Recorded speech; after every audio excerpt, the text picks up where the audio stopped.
মূল্য তালিকা মার্কাটা শেষ হয়েছে, এই জন্য লিখতে পারিনি। আপনার মার্কারি কলম নেই, এই জন্য মূল্য তালিকা দেননি, এটা এক্সকিউজ। ঠিক আছে, এটা ধরে ঠিক আছে। আর কতগুলা দোকানপাট আছে মানে ভয়ে বন্ধ করে যাচ্ছে গা। মূল্য তালিকা দিয়েছে, মূল্য তালিকা মার্কাটা শেষ হয়েছে, এই জন্য লিখতে পারিনি। কতদিন যাবত?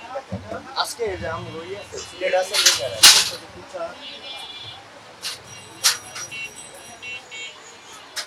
কবে দিয়েছেন সর্বশেষ দেখি একটু। 9/8, তারপরে আর দেননি। মূল্য তালিকা দেই কিন্তু অনেকদিন ধরে মার্কাটা নাই, এই জন্য লেখি নাই। 9 তারিখে দিয়েছেন সর্বশেষ, আজকে কয় তারিখ? 9 তারিখে দিচ্ছি, আজকে 20 তারিখ। আজকে 20 তারিখ, তাহলে যে 11 দিন আপনি দেন। অপরাধ মনে হয় আপনার কাছে, না হয় না? তাহলে ওই ডিমের ওই 150 টাকা ঘিগুলো একটু দেখান তো আমাকে। ঘি দেখান।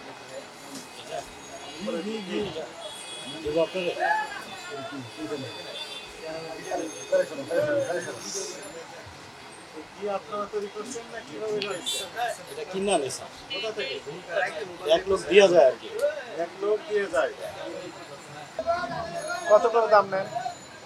হচ্ছে 250 গ্রাম 300 টাকা। 250 গ্রাম 300 টাকা। এমআরপি লেখা তো নাই, এগুলো তো অ্যাকসেপ্টেবল হবে না, দিতে হবে। বিশেষ করে মানে এই বাজারের ভিতরে আমি একদমই প্রোডাক্ট বিক্রি করি না। হ্যাঁ, সে এমআরপি লিখে দিবেন, মূল্য তালিকা দিবেন, মূল্য তালিকা দিতে হবে তো। আপনার মার্কারি কলম নেই, এই জন্য মূল্য তালিকা দেননি, এটা এক্সকিউজ। খেয়াল ছিল না।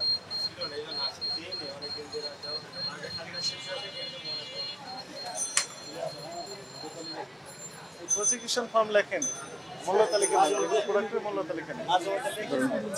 9 তারিখে লিখেছেন সর্বশেষ, আজকে 20 তারিখ। আমি অসুস্থ, আমি দোকানে আসি না পুরো এক সপ্তাহ ধরে। দোকানদার বন্ধ ছিল না, দোকান খোলা ছিল, অতএব মূল্য তালিকা প্রতিদিন দিতে হবে। এইটা রাখেন, এগুলো অ্যাকসেপ্টেবল হবে না। প্রসিকিউশনে সই নেন।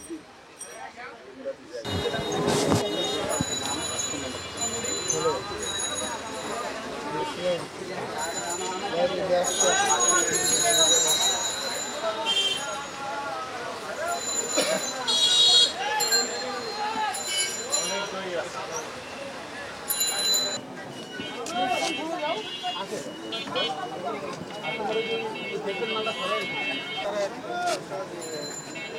পাঁচ 5,000 টাকা জরিমানা ছাড়ে লেখছে। আমার হচ্ছে অপরাধ হচ্ছে আপনার ইতে বিএসটি অনুমোদন লেখা ছিল না, আর হচ্ছে মূল্য তালিকা ছিল না, এই কারণে। ঠিক আছে, এটা ধরে ঠিক আছে। আর কতগুলা দোকানপাট আছে মানে ভয়ে বন্ধ করে যাচ্ছে গা, আপনাদের ভয়ের কারণে। এটা তো আপনাদেরও দায়িত্ব। হ্যাঁ, যাতে বন্ধ না আমরা বলতে গেলে বলে কি আপনারা কেন আছেন, আপনারা কি কোনো ম্যাজিস্ট্রেটের লোক এসে মানে আমাদের উল্টারও হুমকি দেয় তারা, এটা কি?